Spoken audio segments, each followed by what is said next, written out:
Hello. Hello, Shelley. Hi. How are you? My name's Carly. Hello, everyone. I'm about to start my topic 1, training in a work skill, with my lovely caregiver, Shelley. Okay, so welcome, Shelley. Thank you. So today we're going to be learning a pretty valuable work skill, I think, which is how to identify physical causes of falls in the workplace. Okay. So as you know, there's lots of reasons people can fall, but we're just going to focus in on all the physical causes of falls. Okay. So into it, we're going to be going over a bit of an introduction, the types of physical falls risks. Going to be doing some little quizzes. We're going to briefly touch on some tips on how you could talk to someone if you do notice that they've got some physical risk factors of falls. We're going to go over it and give you a chance to answer any questions or give any feedback. How does that sound? That sounds great. Great. So just to start off with standard WHS stuff, so just make sure all our walkways are clear, that we don't have tables that we can trip on. Please feel free to go to the bathroom, have water, cup of tea, as you please. That's wonderful. Just throughout there, just being polite and courteous to each other, being supportive of each other, solution focused, and just generally being kind. So just a little icebreaker game. So I'll tell you a little bit about me. My name's Carly. I live in Glenville Heights. I've been nursing for 15 years. And my little game is saying your favourite holiday place. Favourite place to holiday that you've been or that you want to go. So after this course, when I'm finished, I'm going to go to Hamilton Island. That's my plan. Yes, that sounds very nice. How about you, Shelley? My favourite place that I've been to is Cambodia, and I would love to go back. That was about 18 years ago. Wow. Yeah. Long time ago, I know. We don't want to say that long, do we? About 15 years ago. And yeah, it's just a really lovely culture and lovely history there. So.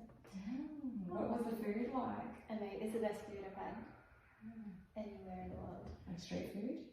Yeah, street food's great, but just the restaurants there are really good quality. Yeah, amazing. Okay, it's on the bucket list. Yes. Okay, so today's session, so identifying physical risk factors that contribute to falls and some tips on how to communicate. So hopefully by the end of this session, you should be able to maybe look at a picture of someone or a real life person in the workplace, and the work skill that we're going to focus on is you being able to look at them and identify if there's any falls risk factors there. Okay. And then how they can chat to them if you need to, and following up. So one of the first ones is poor balance and coordination. So there's lots of different conditions in people that can affect their balance, the gait, the mobility. There's vestibular disorders and gait, muscle weakness. All of that can increase a person's chance of falling. Okay. A lot of these things can also be age-related or neurological disorders. So people, not just elderly, but people that are disabled or have diagnoses that can affect these things. Do you know anyone that's sort of got balance or coordination issues? Yeah, I work with a client and they have like a club foot. I'm not sure what the technical term is. And that means that we need to be careful. They can just lose their balance a little bit. Yeah, they're not quite a falls risk yet. Yeah, but keeping it close enough. Officially, but yeah. Yeah, fair enough. So focusing on muscle weakness and decreased mobility. So as people age, they do tend to lose strength and stop walking around as much, stop mobilising as much. And then that kind of makes them a little bit more doddery sometimes and can then just result in a fall. A bit off balance. Yeah. Vision problems, another one. Do you wear glasses, Shelley? No. That's good. Lucky. 20/20 vision. But I do work with a client who has some depth perception issues, and I notice that stops them from moving forward out in the community. Absolutely. Do they need glasses? They don't wear glasses because they won't wear glasses, Yeah. because they have a disability. Yeah. But they have done an eye test, Yeah, fair enough. So I guess that's challenging if you've got people that need glasses but can't wear glasses for different reasons or don't want to, then you're probably going to be able to see that and think, okay, there might be a false risk, as you've already done, amazingly. Medication is a big one. So lots of clients in the community will just have like a Webster pack full of medications and like everything interacts with other meds that are in there.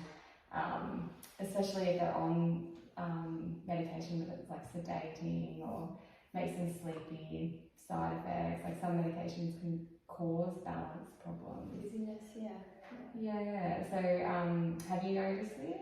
You noticed different sort of medications? You I guess you work a little bit with disability people, don't you? Yes. So some of those medications. I've noticed drowsiness, Yeah. and I've noticed some behavioural changes.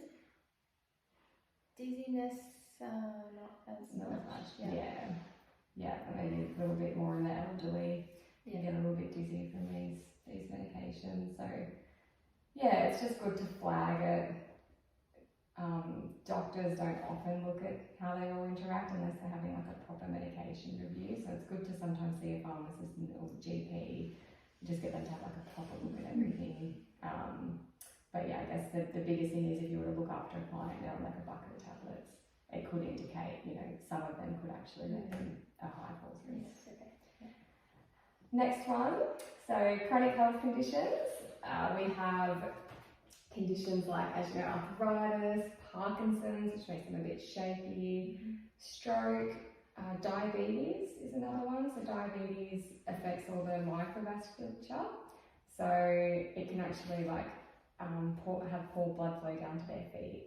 So that can then in turn make them a little bit more of a falls risk. Oh, I didn't know that. Is that why it's on the New South Wales licence renewal form? Yeah. I just did that today, and they very good. they Yeah. have diabetes and epilepsy. Epilepsy makes sense, and I was So I'm diabetes- about diabetes. It also affects all the microvasculature. It also affects your eyes because they're such tiny little vessels. If you have diabetes, you're at like an increased risk of eye problems or being blind. Okay. So there you go. And then epilepsy, of course. Let me see. But yeah, so there you go. That's a good one. And then obviously stroke. If you affected like one whole side of their body, if they can't move their left leg or arm, that's obviously going to throw their balance off. They're not going to be able to walk properly. Or if they do, they're going to be in a higher falls risk bracket of falling over because they just don't have quite the right rhythm. And then we've touched on it already, so foot problems. So deformities like the club foot. And then lymphedema, which you might have seen, so when they've got swelling in their legs. If that swelling gets really bad, sometimes that can be a false risk.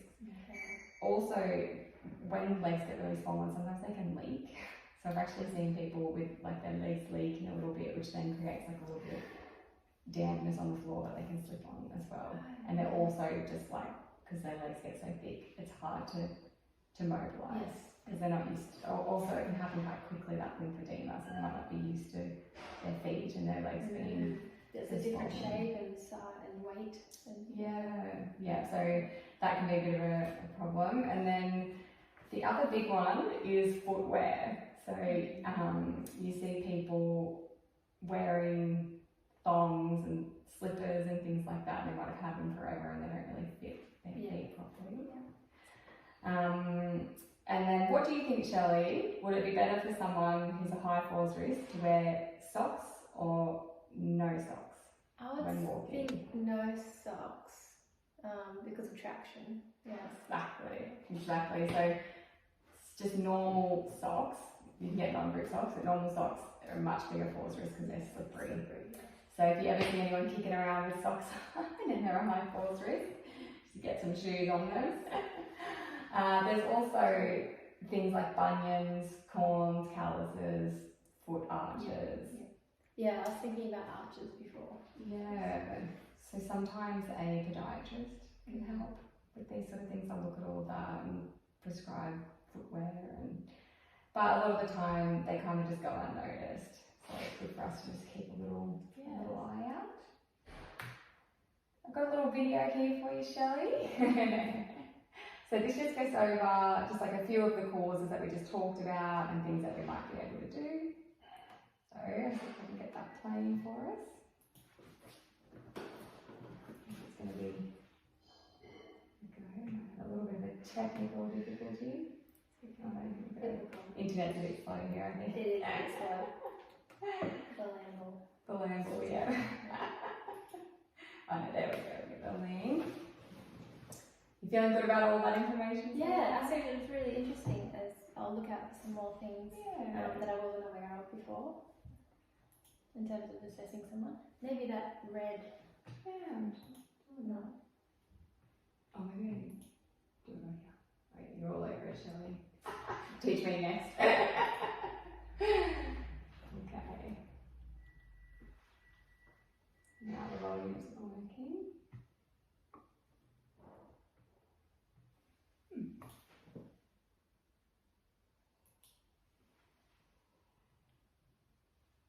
Alright, I'll just check. Is there any way to maybe view it on your laptop? Yeah, that's a good idea, Shelley. Let's try volumes. I'll also just be able to copy this link.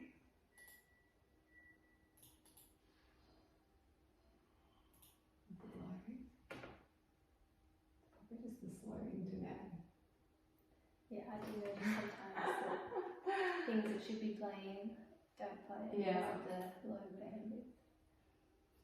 I think that's nice. So Into the upload speeds. I've got a little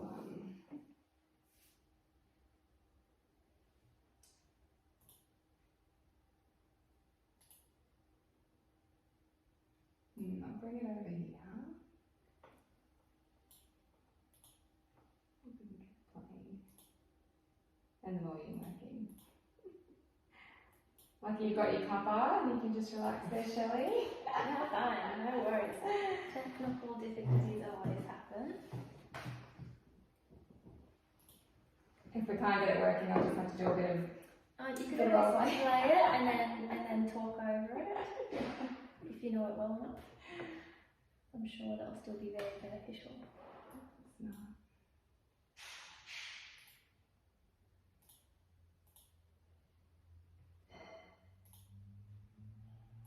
Try and find it directly on here.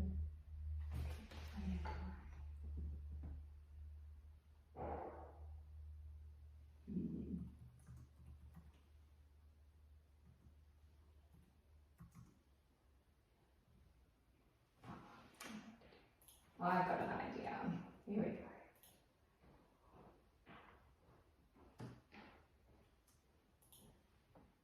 Let's see if this works.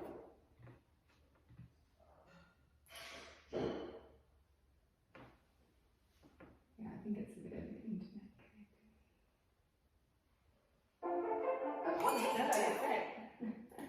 Well, you need to sound like yourself, but Sorry about that. more concise. There we go. Thanks for your patience there, Shelley. Good working that out. Around 1 in 3 adults over 65 have at least one fall a year. But this is not an inevitable part of getting older. There are some simple things you can do to reduce your likelihood of falling. 1. Keep active every day and do strength and balance exercises at least twice a week. You could join a fun and social exercise or dance class with others. If you can't get out or prefer to exercise on your own, there are plenty of balance exercises, sitting or standing, that you can do at home. 2. Stay hydrated. Aim to drink 6 to 8 glasses of fluid per day. 3.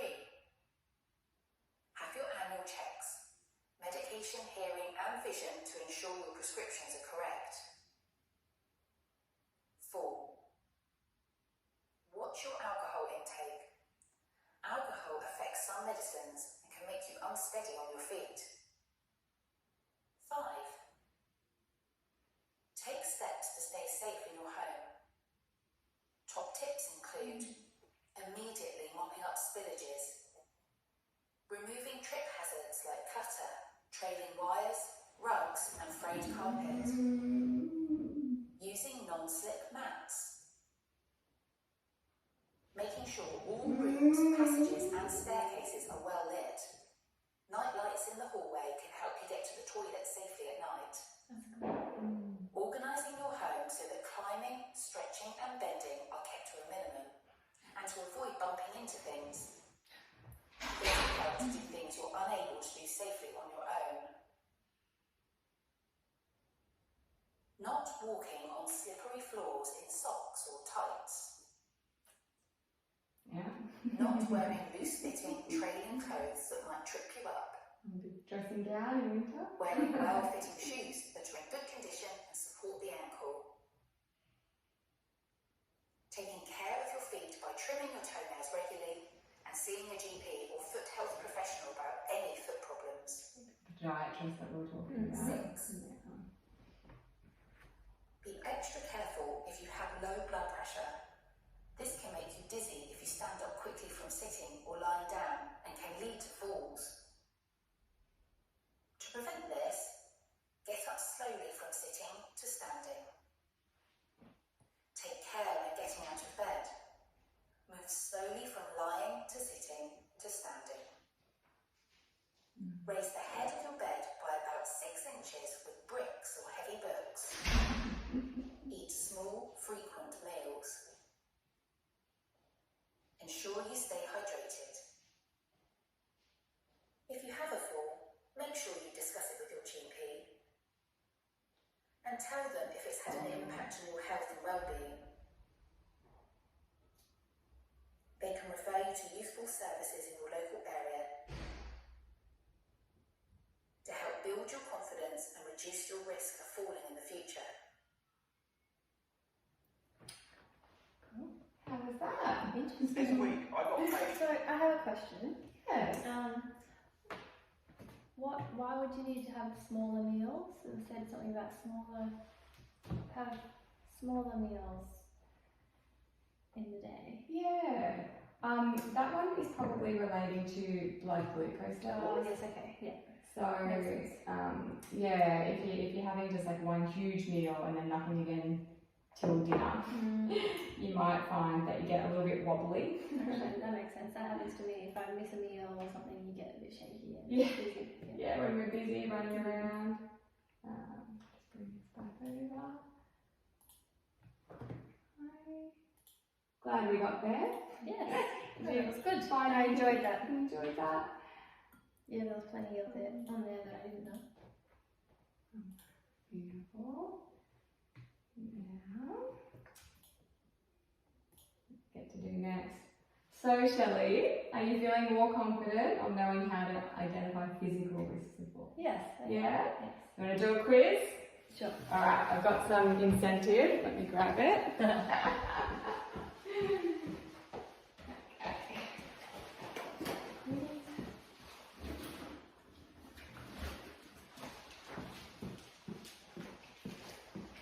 Alrighty, so every right answer you get to might be too many. You can have too many right answers. Okay, so I'm going to give you this. Yeah.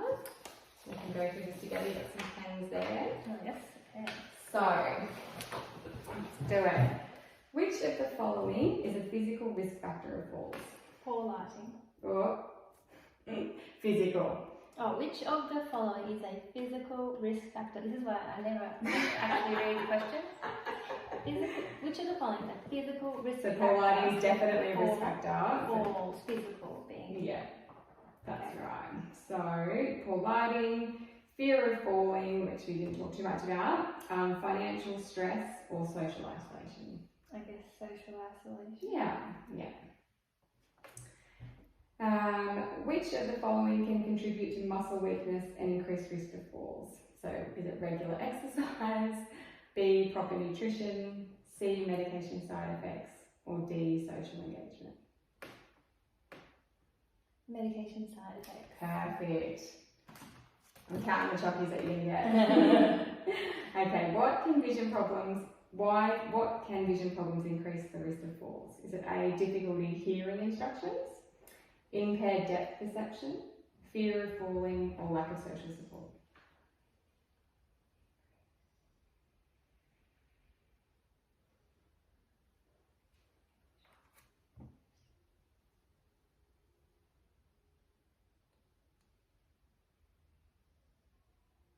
Sorry, I've just spaced out a little bit. Okay. I've got a bit of heat stroke from the Oh, car. you poor So, thing. No, yeah. that's fine. So we were What talking can- about it earlier when you were saying your client had depth perception issues. Yeah. And how that was a vision problem. So it Vision could- problems that can increase the risk of falls.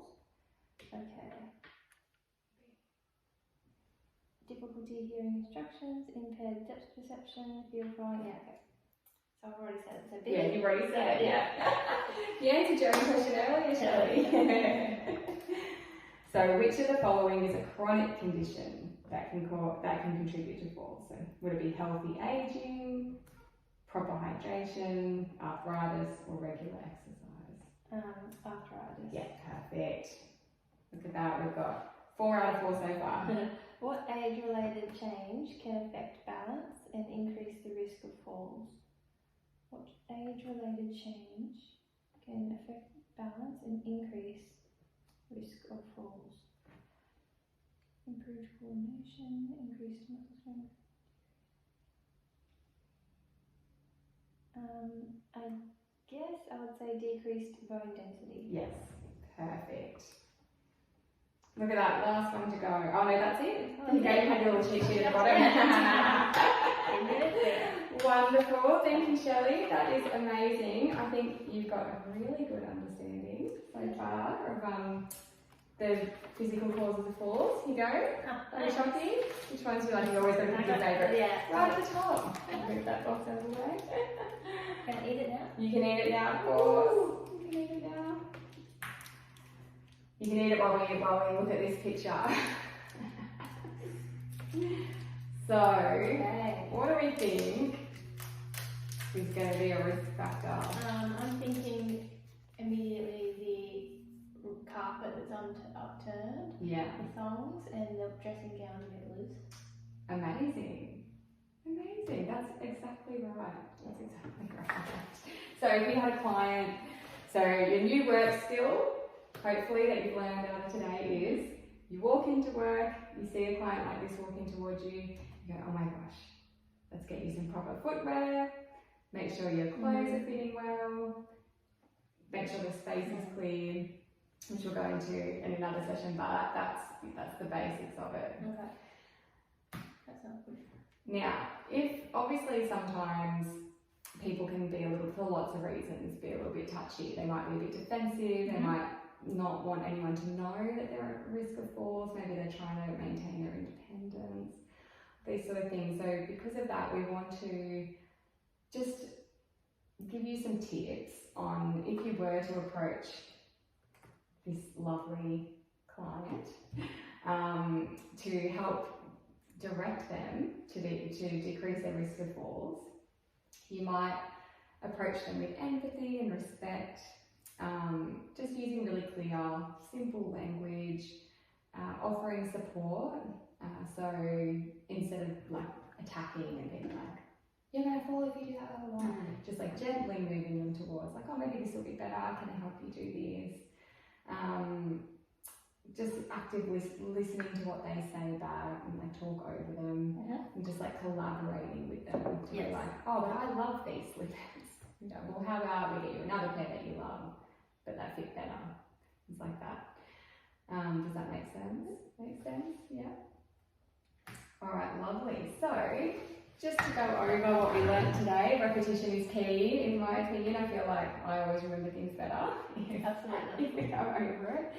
So, physical risk factors, things like poor balance, decreased muscle mass, vision problems, foot problems, even disabilities like MS.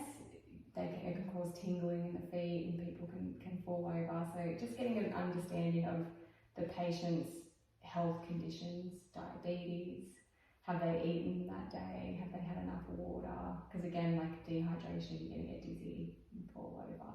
So obviously it's hard when you first look at someone to know if they've got a health condition sometimes, but it's just taking in that bigger, looking at, assessing what you can see, and then taking in the bigger picture.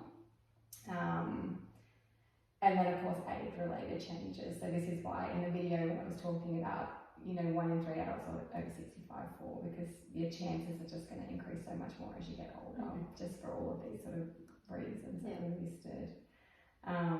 So just sort of identifying that, it can then set you up to then be able to action that, chatting to them, doing falls risk assessments, all of that is to come. Yeah, that preventative stage is really important. Yeah, and then just, makes a big difference. Falls are a huge problem, as you know. So yeah, that's really a positive thing if you can take the first step to just identify what's going on for that person and make it really person-centered. Our next session, we're going to do some active listening, verbal communication, non-verbal communication. So that sort of came into today, but we're going to really focus on, that's our next skill. So important in the workplace to be able to have effective and clear communication. So we're gonna do that. So that would be like when you're greeting them and trying to get them to make a change, but with them. Collaborative way. So next session it can be all sorts of communication, even communicating to your supervisor, your colleagues, clients, families. All we do is communicate, I feel. Yes. Very important. Very important. Okay, any questions or feedback, Shelley? Yes, I was wondering about the bone density question. Yes. How does that affect? It affects your balance. So the less bone density you have, it can then affect your muscles, which can then affect your balance and coordination. Right, okay. And then if you were to then have a fall, bone density, you're then at more likely risk of breaking your breaking something. So all of that system is interrelated. So if you've got decreased bone density, it's going to cause like a flow-on effect of issues. That puts you into that sort of like higher risk of fall. Good question. Very good question. Anything else? So you said for communication for the next session.